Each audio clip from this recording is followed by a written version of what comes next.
Copa আমেরিকায় দারুণ শুরু হয়েছে আর্জেন্টিনার। ডিফেন্ডিং চ্যাম্পিয়নরা জিতেছে প্রথম 2 ম্যাচেই। তবে দারুণ শুরুর পরে জোড়া দুঃসংবাদ পেয়েছে আলবিসেলেস্টেরা।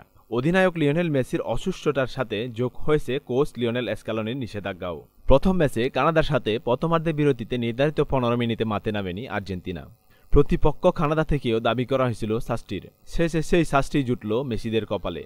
আর্জেন্টিনা পরের ম্যাচে নিজেদের ডাকআউটে পাবে না লিওনেল স্ক্যালোনিকে।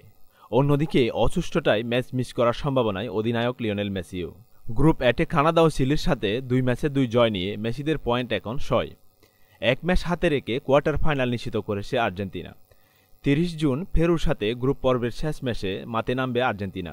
মায়ামির হার্ড রক স্টেডিয়ামে খেলা শুরু হবে বাংলাদেশ সময় সকাল 6টায়। আর্জেন্টিনা ভক্তরা এইরকম দুঃসংবাদ কখনো পায়নি। এখন অপেক্ষা করতে হবে পেরুর সাথে কি হয় আর্জেন্টিনার। ধারণা করা হচ্ছে কোয়ার্টার ফাইনালেও মেসিকে ছাড়া মাঠে নামতে হবে আর্জেন্টিনার। ভিউয়ার্স, আর্জেন্টিনা এবং ব্রাজিল ফুটবলের খবরাখবর পেতে আমাদের এই চ্যানেলটি সাবস্ক্রাইব করে সাথে থাকুন। ধন্যবাদ সবাইকে।